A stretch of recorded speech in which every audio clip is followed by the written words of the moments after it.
This week on The Futurists, David Mattin. I think that these will be hugely powerful tools that amplify the creativity of humans. I don't think they're set to replace human creativity.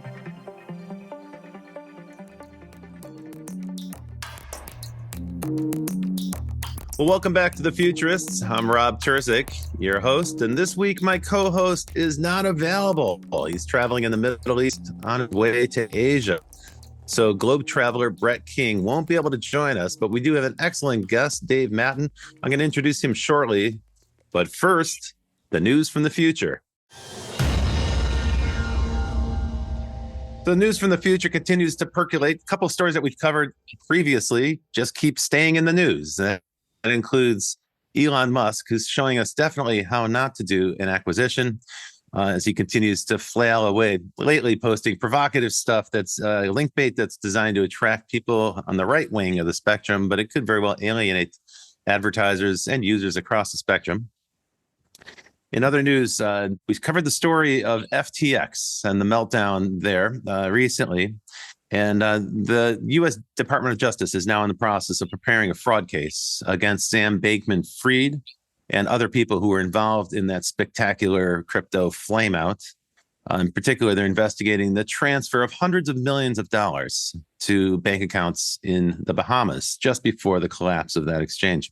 Recently, the former CEO of the related firm Alameda Research, her name is Carolyn Ellison, and she was spotted in a coffee shop in Lower Manhattan near the offices of the federal prosecutors who are conducting that investigation, which led to speculation that she may be cooperating in that investigation. We'll keep covering that story because it portends so much for the burgeoning cryptocurrency field and the related Web3 field.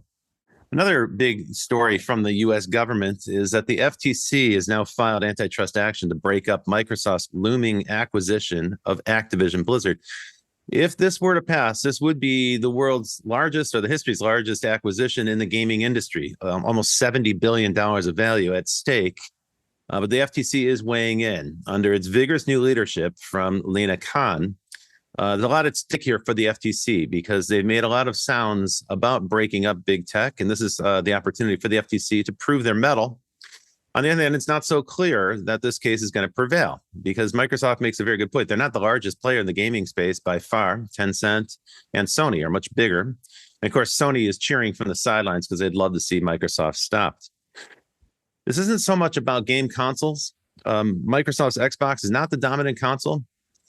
This is more about the future of gaming. Cloud gaming has been a topic that's been bumping around for quite some time. And in this space, Microsoft is a clear leader because their Xbox Game Pass has far more subscribers. Far more gamers subscribe to that than other gamers. So there's a real matter at stake here in the future, which is about subscription gaming. And the concern of the FTC is that Microsoft will withhold content from other platforms. Of course, they swear they won't do that. And so we'll have to wait and see what happens with that case as it merges its way through the legal system. Final news piece here is about ChatGPT, which has really captured a lot of people's imagination. It's one of the fastest growing applications in history, gaining 1 million users in less than 1 week. Now, of course, it's also racked up staggering compute costs. The speculation this week is that somehow ChatGPT or chatbots could replace search, which sounds intriguing. You know, instead of getting a page full of links that you can then go do the hard work of investigating whether or not they're valid search results, you could just have a conversation with a robot. That's the idea. However, chatbots are notorious for generating false, misleading, and sometimes hateful responses. So it's entirely unclear at this stage whether that will ever work. And along that line, let me introduce our guest. Well, David, welcome. David is the founder of New World Same Humans, which is a newsletter I've been enjoying so very much. And he was introduced to us by a previous guest, Zoe Ralph. David, welcome to the show. Robert, hello. Thank you so much for having me on. Happy to have you here. So you've written quite a lot in your newsletter, the newsletter New World Same Humans, which I highly recommend. You've written about these chatbots in the past and this movement towards, chat navigation or chat search or something along that line. But in your perspective, judging from the newsletter, this is not going to be a smooth path. No, I don't. I really don't think it is going to be a smooth path. And I don't really think anyone can fully understand the path that lies ahead. I mean, I've been writing about of course, we've all been writing and thinking about artificial intelligence, machine intelligence, neural networks for years. And I've been thinking about the implications of those for years, speaking for years about a trend that I call virtual companions, which is about the emergence of AI-fueled agents that we can relate to on sort of a deeper emotional level. And, when I was talking about that in sort of 2012, 2013, we were in a world of sort of Siri and Alexa and that kind of conversational agent. They just weren't very good. Now we're seeing with GPT-3 and large language models, the emergence of AIs that can output language that really it's impossible to tell that it's not a human being, or often impossible to tell it's not a human being. There's implications there for billions of sort of end users, of consumers, in terms of their relationship with these entities. And then there's vast implications across industries, across logistics and supply chains and information flows. I think we're at the beginning of a decade-long wave of innovation around generative AI and transformer models, and it's going to be thrilling to watch, exciting to watch, and it will take us down some unexpected paths. And of course, there are going to be difficulties. I mean, There's no getting around that. And we're at the very early stage. Have to attempt to navigate them. Yeah, and we're at a very, very early stage still.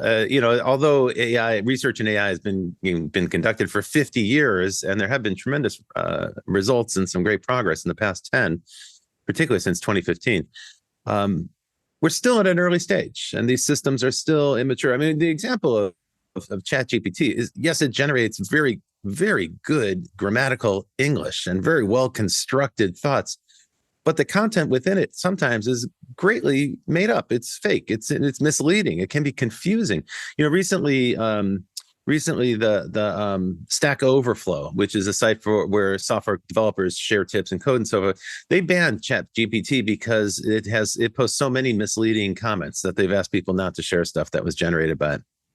Right. Yeah. I mean, and that's one example of one of the challenges here is exactly that. I mean, this is a machine that produces this incredible simulation of meaning, but it doesn't have any, so to speak, a sort of external context to check against. It's just immersed in this huge data set and trained on this vast data set of text. And it's just sort of drawing on that and using incredibly complex statistics to kind of mash it up and spit it back out. And so it sounds extremely convincing, and it sounds extremely confident and human-like, but is often talking nonsense. And we can't very plausible sounding nonsense. Yeah, like exactly. Very persuasive and convincing, but which is the problem. It sounds very persuasive, but no one at the moment can rely on ChatGPT to give us sort of answers to important factual questions, because often, I think it pretty often gets simple maths wrong. Yeah. Because it doesn't have an understanding of what this is. What's so confusing to people who are using, let's say, any of these generative systems, whether it's ChatGPT or, let's say, Stable Diffusion or Midjourney to generate images. We think the machine knows what it's doing because it's rendering such a beautiful image, or it's rendering such, eloquent text. But in fact, the machine has no understanding whatsoever of what it's generating. And it's up to us to use human discernment to determine whether those results are valid or not. I think many people are falling prey to that. You certainly see that with the imagery. People are being persuaded that this is the future of image generation and that there's jobs at stake and so forth. I tend to see these more as a tool, and I certainly see a role for humans, at least in the foreseeable future, in guiding this. And I think Google doesn't need to worry about their advertising revenue stream. Still, advertising around search is still about 80% of Google's business model. So that's very important for them. But I don't think it's under any imminent threat right now from OpenAI. Sure. Yeah. I think that these will be hugely powerful tools that amplify the creativity of humans. I don't think they're set to replace human creativity.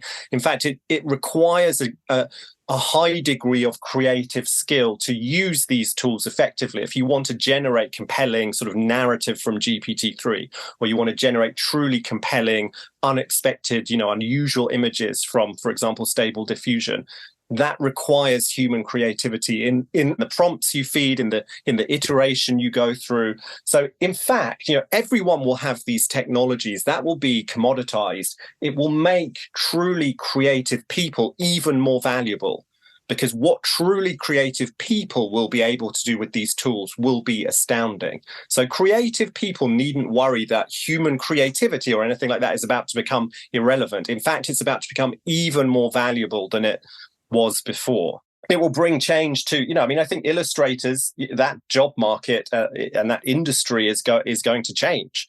But it will change in interesting ways. It's not just going to erase the role of humans in illustration. Certainly not. It's definitely true. Those who know how to do prompt craft, people who've practiced and studied different approaches to writing their prompts, they're able to generate much better images and a much broader range of genres. So it's been quite impressive to watch the result. The other thing that's blown my mind, though, is in the last 6 months, you can visibly see the progress. You can visibly see these systems improving. Back in May, I don't think that Stable Diffusion was that, actually, I don't even know if that was available then, but DALL-E 2 was not that impressive last spring. The results were mixed because it hadn't been trained as much. Now with millions of users, typing in millions of commands, these systems have gotten way better, and you can start to see the progress on a visible basis every week. And that is really quite extraordinary. Of course, that's just a visual marker for progress that's happening across the board. So there's a lot of invisible AI and software automation that we cannot see, and that's improving at a similar clip, I would imagine. Yeah, the roller coaster we've been on in 2022, and this is why I've written about it so obsessively in the newsletter. The roller coaster has been incredible, and if you look across the year and the release of Stable Diffusion just this week, or last week, I should say, the release of Stable Diffusion 2.0, which is a step change in the quality of the images. And then you had the new GPT-3 model, and then you had ChatGPT in the same week. I mean, we've seen an incredible, and then you've seen text to image, but also this year text to video. Yes, that's true. I mean, yeah, just incredible advances that you have to be sort of made of stone to not be excited by in a single year. And it's going to be a thrilling ride across the next few years as these technologies continue to advance and we attempt to figure out the implications and the use cases. And it's apparent that Google is quietly working on these technologies as well. They're maybe not quite as visible as OpenAI. There's a lot of reasons why OpenAI needs the publicity. They need the awareness in the users and the ability to train their system. But it appears that Google is working on similar technologies, and they'll probably integrate them into search at some point. They have made some pretty significant changes to Google search results this year to appeal to the TikTok generation. They're starting to make those results much more visual. You wrote recently about another AI system that sort of went sideways. It was not ready for prime time. And this is one from Meta called Galactica. That was actually a very good piece in your newsletter. I enjoyed the heck out of it. So tell me a little bit about Galactica and what went wrong. Thanks. Yeah, and Galactica is a perfect example of one of our avenues into this conversation, which is don't rely on these large language models for factual information and objective kind of correlation with what is true out there in the world. Galactica was, I should say, a tool released by Meta, founded on a large language model, so on the kind of AI that fuels GPT-3, fine-tuned on a huge amount of published science, so publicly available scientific research. And Meta released it with great fanfare as, this is a hugely powerful tool. This is the future of scientific research. Step to Galactica. Ask Galactica a question about science, and it will, inform you of the truth, founded in this fine-tuning we've done on all this published science, and this can help revolutionize the future of science and democratize access to scientific knowledge and all of that. Now, look, it's a really interesting experiment, and I can't understand why Meta didn't position it as such, because within 24 to 48 hours of release, extremely predictably, people had stepped to Galactica, asked it questions, and got completely nonsense answers, and sometimes fairly toxic answers, that contained really awful racism and sexism and so on. And Meta promptly pulled the tool, and that was the history of Galactica. It lasted about 48 hours. Yeah, so a really puzzling set of decisions from Meta around making this publicly available so soon, and also releasing it in the way they did with such fanfare and such confidence, rather than positioning it as an extremely interesting experiment with all the usual caveats around, it's unstable right now, it's not always going to be accurate, it's going to display biases and so on. So I think we've all took learnings from that. I'm sure that I don't think that Meta will make the same mistake again, or at least you'd hope they don't. And we'll see. I'm sure. Their track record isn't that great. The track record this year for Meta has not been great. They need a win, and I suppose there was a lot of pressure to put out a big press release and make a big announcement. But boy, did that backfire. The funny thing is that's almost word for word. You could have used the same description to talk about Trey, which was Microsoft's attempt to do a smart chatbot almost a decade ago. And the same exact result: huge fanfare, lots of boasting, bragging, and so forth. And then all of a sudden, the thing just turns out to be spewing hate speech and toxic insults and so forth. And quickly, pulled off the market for the same exact reason. Doesn't mean these systems won't work. It's just probably a good idea not to hype them so much at the release. Right. I mean, I said in the newsletter, there's a few things to say here. I mean, people get understandably very het up about the biases these AIs, these transformer models, these large language models display. They display them simply because they're trained on vast amounts of human culture. And sadly, historically, biases, racism, sexism, and so on is instantiated in that culture. So it finds its way into these large language models, and then they output it. So they're really only acting as a mirror of us and ourselves and our history. And we need to contend with that if we're to realize the full, amazing power of these tools. And I hope we can all come together as a culture and do that in a civilized way. And it's going to mean that we have to be exposed to some toxic speech in order to better understand these tools and how we ameliorate that effect that they produce. But we do that by positioning these things as an experiment, releasing them in a controlled way to users who agree to be exposed to that kind of speech and flag it up. And then we think about how we deal with it and so on, not by just putting it on 100% full-scale public release as the next big revolutionary scientific tool. It wasn't ready for that. And the idea that, big science is almost this religion. You walk into the church of big science and everything will be solved, everything will be taken care of, and it'll be a bright, brilliant future. That's simply unrealistic. That vision has never been true. It's a utopian vision that has never been paid off. The reality is it's a bumpy ride, and it's an iterative process, and we continue to learn, and things break, and we'll fix them, and we'll gradually make progress, but it'll take some time. And I think you mentioned that in your newsletter. You mentioned the comments from Yann LeCun, the scientist who built Galactica, and he underscored that point. He's like, look, it's a mirror. It's a reflection of us. So the hateful speech, the hateful attitudes, the toxic aspect of this chatbot, well, that's just a reflection of human society. This idea of finding the humanism in the technology is what's at the heart of your inquiry in your newsletter. Tell us a little bit about how you came to start the newsletter New World, Same Humans.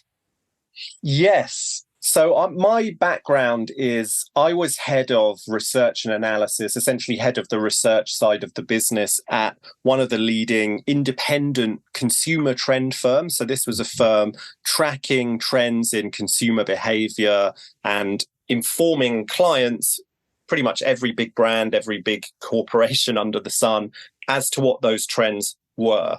I'm now completely independent, and the heart of what I do is this newsletter, New World, Same Humans.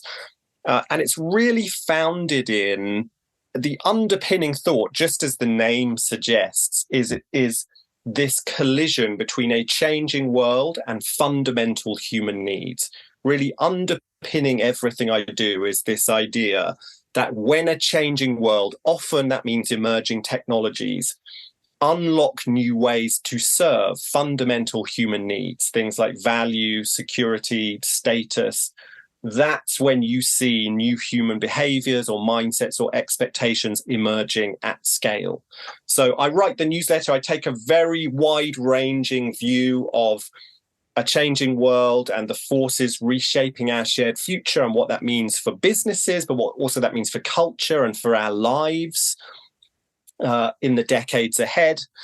That keeps me pretty busy. And I'm also now in the process of founding a boutique trends and foresight agency, and we're doing some great work for clients, helping bring that big picture thinking about a changing world in the 2020s to clients, but also thinking about, doing more to think about what does it mean for them, what are the implications for them, and how should they respond. One of the things I like about the newsletter, which someone forwarded to me, people send me things all the time now because they know that I'm interested in these subjects. And so I'm getting great suggestions from the audience here for the podcast. And so someone forwarded to me what I liked about it, what stood out to me about New World, Same Humans, is that you cover the news, you cover the topics, just as we did in the beginning of the show, but you add your take, your opinion. And this is really quite interesting because it's not just a news service. There's plenty of those. In fact, in a way, we're kind of inundated with news that's ripped out of context, just a series of headlines. That creates a certain kind of confusion. What people are really looking for is context. And you provide that. And you provide that through a humanistic lens, which I find really refreshing because here in California, we're awash in technology and, the rapture of technology here, the church of the singularity and so forth. And so I think it's kind of refreshing to ground the tech news in a perspective that's about people. And as you say in the name, same humans. Like we adapt slowly. Technology changes fast, but humans don't change quite as quickly. Right. Yeah. And that really is the underpinning philosophy behind the work I do to understand our shared future and what it means for all of us. And it underpins the newsletter too. How do you do that? Well, how do you keep track of all those sources? Like where are you finding this information? How do you compile it each week? Yeah. So the methodology really is very simple. It's about looking out to the world in this structured way, bringing that lens of the collision between a changing world, often new technologies, and fundamental human needs, and looking for those collisions. And really the best way to do that, or the way I do it, is to look out to the world of innovation in a structured way, to bring that framework to the world of innovation. So I'm looking really for new products, new services, new campaigns, new apps, new digital products, new chatbots, like whatever it is. And I'm looking for particularly those innovations that are leveraging some emerging technology, something new to serve an age-old fundamental need in a new way. Because when an emerging technology taps into one of these age-old, eternal shared needs in a new way, that's when you see the emergence of new human behaviors and mindsets and expectations, the emergence of new trends, as I would define them. That word is often ambiguous. I'm talking about trends in human behavior, essentially. That's when you see new human behaviors and mindsets at scale. In practice, that just means I am insanely immersed in just like hundreds or thousands of sources, using tools to filter, intelligently, and just constantly reading, looking out to the world of innovation for those signals, and then bringing that framework to them. And like you say, with the newsletter, I give my own take, I give my own view, and it's really the same trick, so to speak, every time. It's okay, here's this big story in the world we all have seen, or sometimes it's quite an obscure story. Here's this new research paper, or this new technology, or this new scientific breakthrough. Let's look at that through the lens of fundamental human needs. Fundamental human needs, our eternal shared nature, becomes the anchor that helps us to make sense of what is apparently chaos out there. Out there is very fast changing, very fluid, very chaotic. If you see that out there through the lens of fundamental human needs that don't change, that can become an anchor that helps you look to the outside world in a structured way and start to make sense of it, see patterns, see directions of travel in all that apparent chaos. That is what I'm doing. It's totally qualitative. And I am experimenting now with ways to bring quantification, to bring this incredible world of data and AI's ability to crunch and see patterns in that data that we can't, to marry that with the kind of qualitative trend thinking I do. That is an extremely exciting next step. If you want to kind of talk futurist inside, like shop talk, that is an extremely interesting next step for the kind of work I do. Well, let's hang on. What I do day to day is totally qualitative. Okay, let's hang on to that because we do have to go to our break here. But before we do that, let me ask you a couple of quick questions to help our audience get familiar with you. David, tell me about a science fiction story or film or TV show that inspired you. The first science fiction that you were exposed to that inspired you. Yeah, that's a great question. I think the first true science fiction that I was exposed to and loved as a child was The Hitchhiker's Guide to the Galaxy. Which might be an unexpected answer because it's not that kind of hard tech, hard-boiled science fiction that, you might associate with futurists or with futurism. And I have a degree of discomfort with that word, and we can talk about that. But it brings a very human perspective. So it perhaps informs the perspective I take because it brings a very, dare I say it, sort of English, kind of anticlimactic, almost prosaic, human, cozy approach to space and space travel and high technology, and relentlessly reminds you in a funny way, in a humorous way, that yes, you can have all this technology, you can be whizzing through space, you can be doing all these incredible things, but these are still people. They're still flawed, fragile, sort of funny, ridiculous people. So I suppose that perhaps has helped inform the perspective I take on everything we're seeing now. If science fiction doesn't have that human element, it cannot be funny. There's no space for humor in sci-fi, and that becomes very literal and kind of tedious, honestly. But the human element allows it to be funny and playful. Okay, next question. Tell me about a futurist or a forecaster, trend forecaster who influenced you early in your life. Someone who made a prediction that influenced you.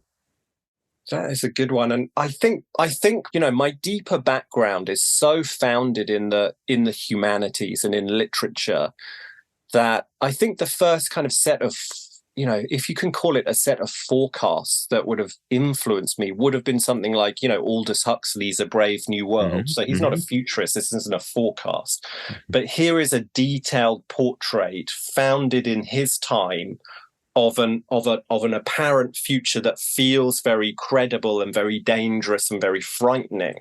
And I remember reading that as a teenager and being really enthralled by it and sort of shocked that someone could, way back then, and it seemed even longer ago, when I was 14 than it does now because I was so young, could tap into directions of travel that felt still so real and so prescient in whatever it was, 1994, and still feel deeply prescient today. So I'll go with that. I think that the futurism that's impacted me most has been literary. Yes. Great. You're listening to David Mattin here on The Futurists. We're going to take a short break to listen to our generous sponsors, and then we'll come right back. Stay tuned. Provoke Media is proud to sponsor, produce, and support the Futurist podcast.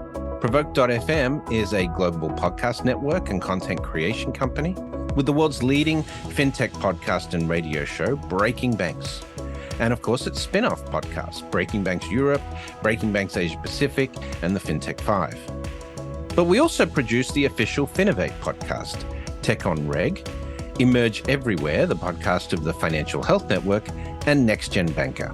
For information about all our podcasts, go to provoke.fm or check out Breaking Banks, the world's #1 fintech podcast and radio show.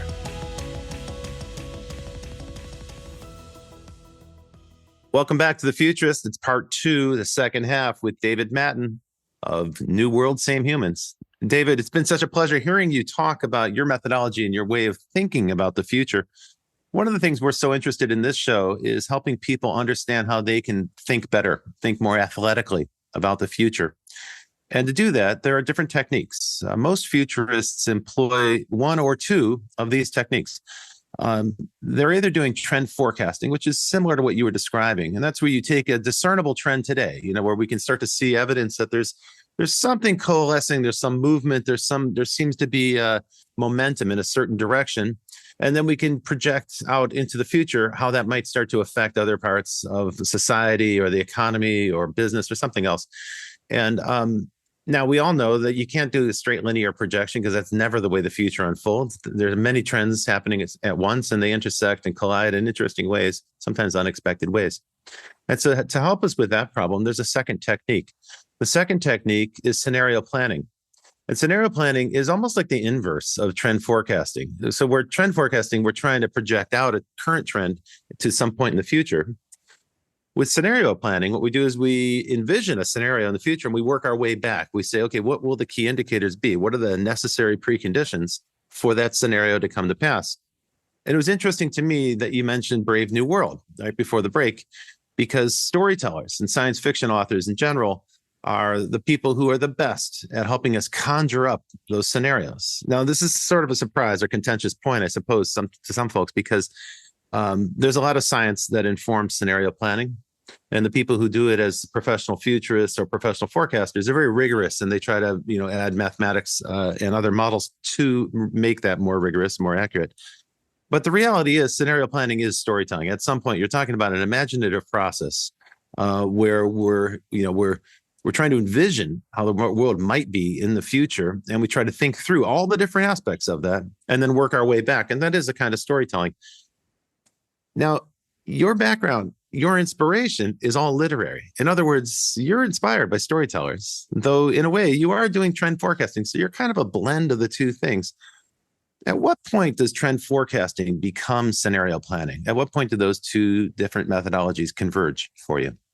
Yeah, I think it's a really interesting question and a very rich seam of thinking. And I was actually randomly enough having a very similar conversation this morning with a client. I think the kind of trend thinking I do is essentially a form of storytelling too. I think that there can be a sense that sort of diminishes, or some people might hear that as diminishing, the kind of trends that I deal in, but quite the contrary. I mean, humans think in stories. Stories are essentially how we make sense of the world. And what we're trying to do, or what I'm trying to do when I'm looking out to the world in this structured way, is identify stories that are true, that help us make sense of, as I say, this apparent chaos going on out there. And the way, one powerful way to do that is to see this fast changing world through the lens of eternal human themes, eternal human values and impulses and needs. And then we're trying to draw a story out of that, a story that makes sense to we humans, that gives us indications of a line of travel, of where something is heading. So these trends are a form of storytelling, sure. And I agree with you. I think scenario planning is a form of storytelling, a form of narrative too. And my broader overarching thought about that is, in the end, stories are inescapable for us. All our thinking about the future, in the end, has to be storytelling. That is how we make sense of the world around us. And you can go, and I've written in the newsletter about, for example, James Daytor's 4 Futures framework, where he says all our thinking about the future, in the end, is a version of one of 4 stories. Collapse, discipline, transformation, or continuity. When we think about the future and what it's going to be like, we inevitably end up thinking one of those 4 big stories, some version of one of those 4 big stories. And I think there's a great deal of truth in that. So yeah, it's like here in Hollywood, and futurism are intimately related. Here in Hollywood, they say there's only 8 different plots, and we just dress them up with different characters and costumes and worlds and so forth. In the design world, they talk about sense making, and sense making is the process that humans go through to take all the sensory inputs and start to put some logical order around it. My own take on that is that life doesn't make sense. Everyone starts the day with a plan. Everybody walks out the door of their home and the front door with a notion of what they're going to try to accomplish that day. And then life hits them in the face and we're in reaction mode the rest of the day. And it doesn't make any sense. When you're in reaction mode, you're just reacting to incoming things. You can't predict what's happening. And it really isn't until you return home that night and you're sitting down for dinner and you say, let me tell you what happened today, that you can start to reconstruct the day's events. You recapitulate those events in a sequence of thoughts where we leave out the things that were not relevant or the confusing stuff, and we start to order our day's events in frankly, a linear narrative, a story. And that's how we construct sense. That's how we make sense out of this crazy, chaotic world where we're always in reaction mode. To me, that's how it seems for us when we're faced with a technology industry that is so out of control, so chaotic, so competitive. It's constantly generating new stuff. And one of the big problems is discerning signal from noise. There's a lot of new announcements every week. And you and I both have to sort through them to try to understand what's important. How do you do that? How do you determine which of the many different narrative threads you're going to follow for your newsletter? How do you choose what's important? Yeah, I mean, it's a combination of in practice, it's a combination of things. The newsletter tends to gravitate towards a series of big established themes that we all probably agree already are important. You can talk about the generative AI wave. You can talk about global heating and its implications. You can talk about demographic change. But yeah, again, in terms of looking out there and trying to see exactly the signal from the noise, you're looking for I certainly am looking for clusters of innovations or changes or emerging technologies that show signs of tapping into some deep human need in a new way. And and this goes to the storytelling point, what you're really doing is saying exactly as you just said, there's all these technologies emerging. It's chaotic. It's completely unpredictable. It's out of control. No one has, Silicon Valley does not have control of these technologies and their implications. It's out of our control. We've built this system of systems that's totally out of our control. Let's bring the big human story about, for example, status and the eternal quest for status, which is just this ongoing part of our nature that you can see all through our history. Let's bring, for example, that story to some of these emerging technologies and just test it out. What could generative AI mean for status and status expression? What could the metaverse and virtual worlds, and this is a very fruitful question actually, mean for status and status expression? Yeah. And you're looking for that kind of chime. You don't see it so much with generative AI when it comes to status. You do start to see powerful signals of new forms of status expression, new forms of this age-old behavior in the metaverse, in virtual worlds. And then you're like, aha, okay, we should investigate that more. We should think about where that's leading. We should look for more examples of that because this is a fruitful direction. And really what you're doing is you're saying, there's this technology out there. It's totally unknown. It's amorphous. It's chaotic. What people will do at scale, millions, billions of people, is they'll bring their age-old human stories to it. And one of the stories they will bring is status. And if there's some kind of rhyme there, they'll pursue that rhyme. So this is a fruitful avenue of inquiry. It's a fascinating concept. So as you're speaking, I'm thinking of a number of things. For instance, the great 15-year boom in social media that we've all been living through. It's really hard to describe, like, what's the motivation, what's the economic purpose of social media. People say, well, it's communication and connection and shared knowledge and shared learning. That may be true, but there's no doubt in my mind, David, that what you just said about the quest for status is a primary driver. Like, that is why people spend so much time on social media, and they're looking for the likes and the upvotes and the shares and the links and the call outs and the callbacks and so forth. So that is a huge driver. But then when you look at, say, Midjourney or the other generative AI image applications, when those were about generating, artwork. Okay, they were used by millions of people, but they weren't used by tens of millions of people.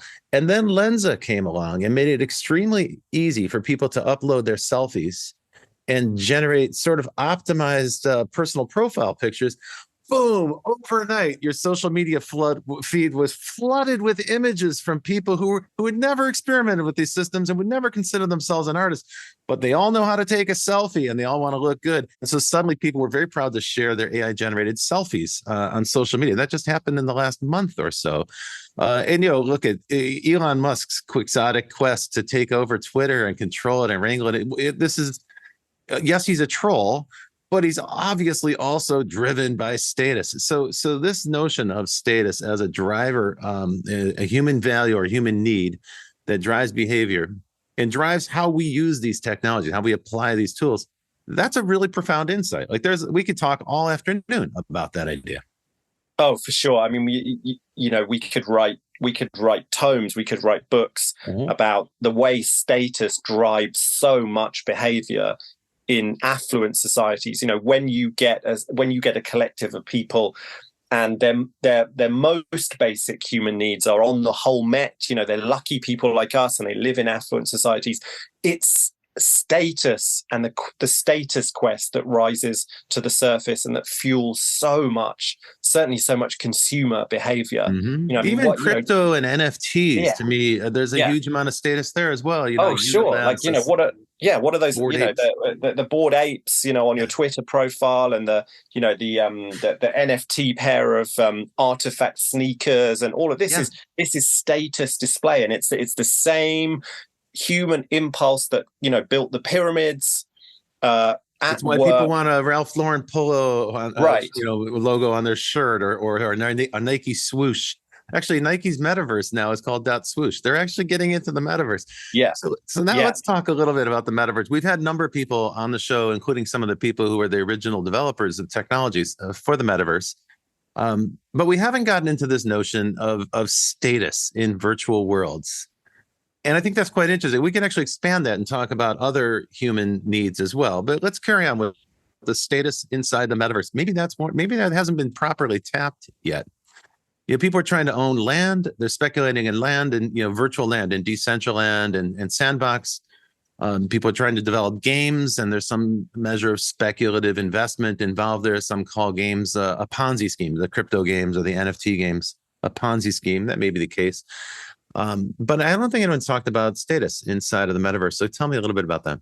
Yeah, I think it's huge. I mean, I've spoken an awful lot about the metaverse this year. Clients are obsessed with it. There's been a huge amount of hype, and then there's the backlash and the skepticism, and I understand that. Again, what I tell clients and when I'm speaking, what I tell audiences is see this emerging technology through the lens of fundamental human needs. These worlds, these new virtual worlds, will become domains where people quest after the same old fundamental human needs that they quest after in the world out there, in real life, as we used to call it, whatever. And status is one of the primary drivers of consumer behavior, of human behavior in affluent societies. And we're going to see that play out in these virtual worlds too. When you have spaces where hundreds or thousands or millions of people gather, one of the big things those people want to do is signal to others, there is something special about me. I am enlightened. I'm creative. I am unique. Look at my T-shirt. It's different to the other T-shirts, and it displays my sensibility. I'm a more creative soul. I'm this. I'm that. And you clearly see that. I mean, Artifact, for those out there who didn't follow their story, across the last couple of years, little US creative agency who make virtual pairs of sneakers. These sneakers, these trainers do not exist. They're just digital objects. They sell them as NFTs. They put them on sale. They did like $3 million worth of virtual sneakers in 7 minutes. And then at the end of 2021, I think it is, they were acquired by Nike. Why are Nike acquiring Artifact? Nike make real trainers that actually exist. Why are they buying this creative agency that makes digital sneakers? It goes back to something you mentioned before, because Nike understand that fundamentally the business they are in is the status business. Nike are in the status business. You don't buy a pair of Nikes because you really need a pair of shoes, because you can buy a far cheaper pair of shoes. You don't even buy Nikes because you need a great pair of shoes. You can buy a great pair of shoes far cheaper.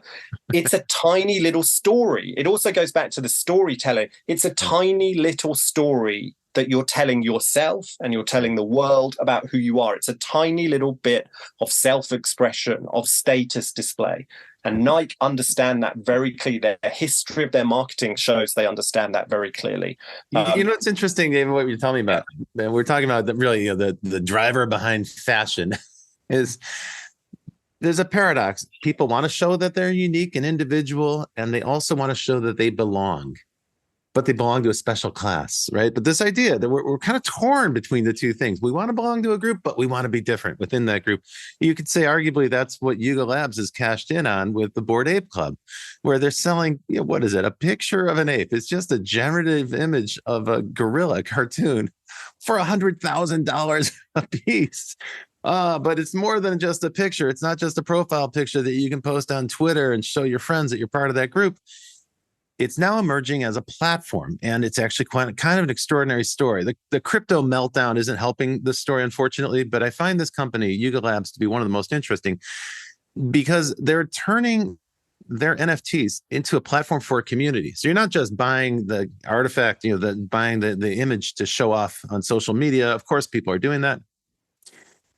But you're also an investor in a community. Once you buy in, you're going to do your best to build on that community. And they're using Creative Commons to enable people to tell stories and to build narratives, fictional narratives, including, comic books and movie scripts and movie ideas and so forth, on top of the Bored Ape Club. And people are doing this. There are members who are doing it for free. It's like fan fiction.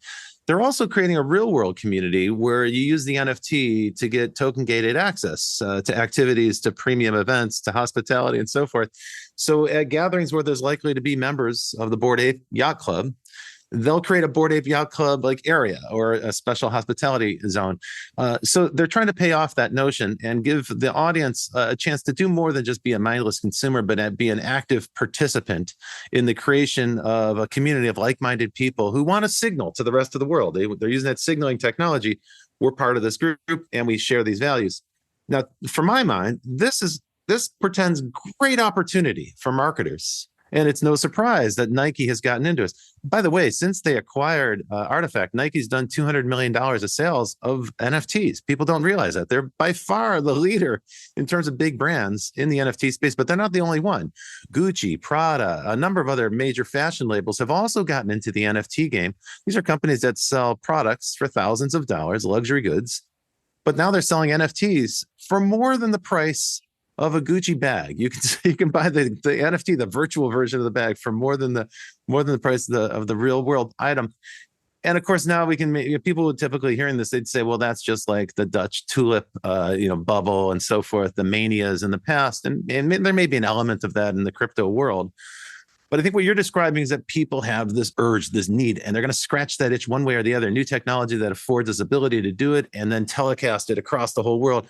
That's very powerful. But that's not the only human need, this idea of status. There's other human needs, and we should talk a bit about those. You mentioned in your newsletter recently that the country of Tuvalu wants to recreate itself in the metaverse. And to me, this is about survival. This is about ensuring cultural continuity, even if the oceans rise and global warming and global climate change cause Tuvalu to sink beneath the ocean. They're going to seek to recreate that and ensure that their culture can survive in a virtual world. So talk about some other emotional drivers or values, core values beyond status. Yeah, I think the Tuvalu example is really intriguing. And, it's also a little sad because this is a country, more than a little sad, it's very sad. It's tragic because this is a country saying, we've begged and begged and begged for people to pay attention to the climate crisis and what it's going to do to us. It's literally going to wipe us off the map. We're a tiny island with rising sea levels will obliterate this country. And I think that is a sort of desperate play to ride a technology trend that's getting a lot of attention, or an emerging technology that's getting a lot of attention, in the hope people will sit up and take notice. I don't think that instantiating Tuvalu in the metaverse can in any way ameliorate the obliteration of the real Tuvalu. And I don't think the people there think that either. I think they're very understandably trying to get some attention for themselves in that way. But yeah, I mean, in terms of the broader picture, these virtual worlds will become domains where we see the complex interweaving sort of tapestry of humans questing after their fundamental needs. I mean, dare I say it, we know the fundamental need that drove a lot of the early days of internet innovation, right? Sex. And we're going to see that in the metaverse too. There's no two ways about it. This will become places where these worlds will become places where people try to hook up with one another. And that's all going to play out. Social connection is people wanting to be together in meaningful ways. It is a genuine one. Of course, value and transaction. These will become spaces where people are buying and selling, and they'll become new domains of, a really interesting one for the metaverse is self-expression. I mean, we're in the middle of a cultural moment now with a conversation around the individual's right and ability to define who they are and the way the world sees them. In virtual worlds, that ability to construct yourself and construct the version of you that aligns with your inner feelings about who you are and present that to the world, that's transformed in the metaverse. You literally can construct a self. You can construct an avatar. We're going to see hugely. So again, that is another example of where you see an emerging technology and a fundamental human need rhyme, as it were, in that compelling way. Self-expression, the construction of the self, and the need to transmit your own inner identity to the outside world. That's a deep, eternal human impulse. It's always been part of who we are. Virtual worlds will unlock new ways to do that.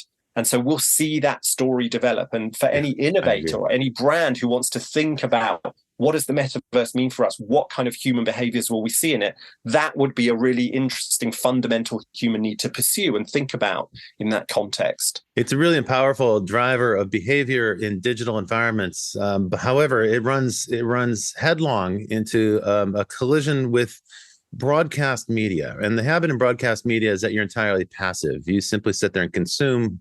The TV talks at you, the radio talks at you, and you listen, you absorb it. And that's worked very well for brand marketers for 70 years or 100 years if you take radio into account. However, in these worlds we're talking about, these new digital domains, the metaverse, they're going to be participatory in a way where people need a meaningful way to participate beyond consumerism, where they need to create something and share something and get validation for what they've created.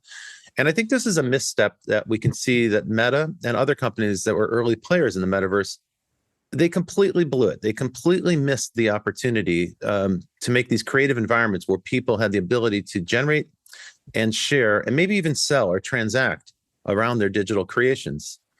The irony to me here is that this is perfectly obvious. If you look at Second Life, right, the enduring virtue of Second Life is that the people there are highly creative, highly participatory, and they transact every single day. There are 1 million people who are using Second Life. So you don't have to look far for an example of a metaverse that does work. It's quirky, it's strange, but that's how people are.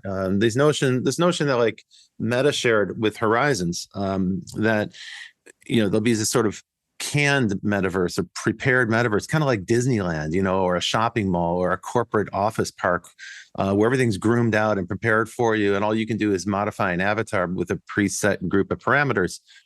That's not self-expression. That's too controlled. I don't think that's going to cause people to come back. And the proof is in the pudding, because most people who check out Horizons World don't come back. Well, that's a fascinating thought. So you're tapping into a deep well of human needs. Can you prognosticate for us a little bit? Will you give us a forecast of what you envision for the next decade? What do you think is going to transpire with all the new technologies that are emerging? I think we're at the beginning of a decade-long wave of innovation when it comes to generative AI, and the collision there between AI, machine intelligence, and human creativity is endlessly fascinating to me. And I think we'll see human creativity amplified in all kinds of incredible ways. I think counter to what most people think, we'll see human creativity and creative people become even more valuable and powerful than before, because it takes a high degree of creativity to get the best from these tools. I think we'll see the emergence of virtual worlds where millions or hundreds of millions, maybe even billions of people gather and transact and hang out and express themselves. And I endlessly say to clients and audiences, don't get hung up on the current manifestations. Don't look at, Meta's version of the metaverse or any particular version of the metaverse and think, oh, hey, that doesn't work, so this whole thing is hype. I'm deeply skeptical. There's nothing here. It's not the current manifestations that are important, or certainly they're not important when we're trying to think in this structured way about the future. It's the fact that there's an emerging technology here that unlocks new ways to serve fundamental human needs. And I also think that, we're on the verge of some really interesting developments when it comes to robotics. And when you start to marry these large language models that understand context and understand meaning, so to speak, though that gets very philosophical, when you can marry those with robots, you start to verge on, and Google are doing some really interesting work. Their Everyday Robots division is doing some really interesting work on this. You start to verge on robots that can be genuinely useful in ordinary human physical spaces.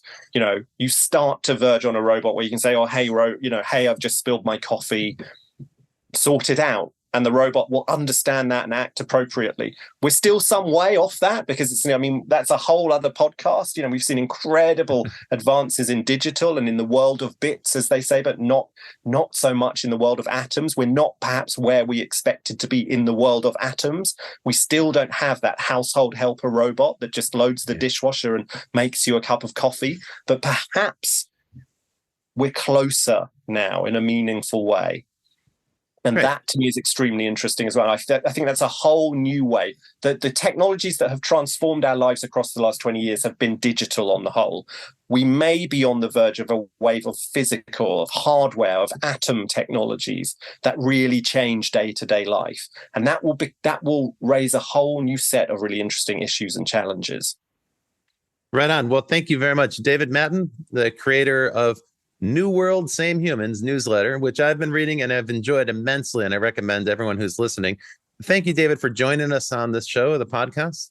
My co-host, my globe-traveling co-host, Brett King, will be back next week to join us for another episode of The Futurists. And in the meantime, I want to give a shout out of thanks to Kevin Hirschon and Lisbeth. You are our producers. You've done a fabulous job, and the whole team at Provoke Media who supports us in the production and distribution of this show. And for those who are listening, thank you very kindly for the folks who've been sending suggestions and thoughts to us. They're very constructive, and we welcome that feedback. And if you're listening and you find the show useful, please do give us a 5-star review. That helps other people discover it. You can do that on Apple or on Spotify or wherever you find podcasts. And in the meantime, we'll continue to prepare more shows. We've got great new hosts, great new stars coming and joining us in the very near future. So it's been a fun first year for us, and we're really thrilled about what comes in 2023. And we appreciate everybody who's been joining us on this journey. We will see you in the future. Well, that's it for The Futurists this week. If you like the show, we sure hope you did, please subscribe and share it with the people in your community. And don't forget to leave us a 5-star review. That really helps other people find the show. And you can ping us anytime on Instagram and Twitter at Futurist Podcast for the folks that you'd like to see on the show or the questions that you'd like us to ask. Thanks for joining. And as always, we'll see you in the future.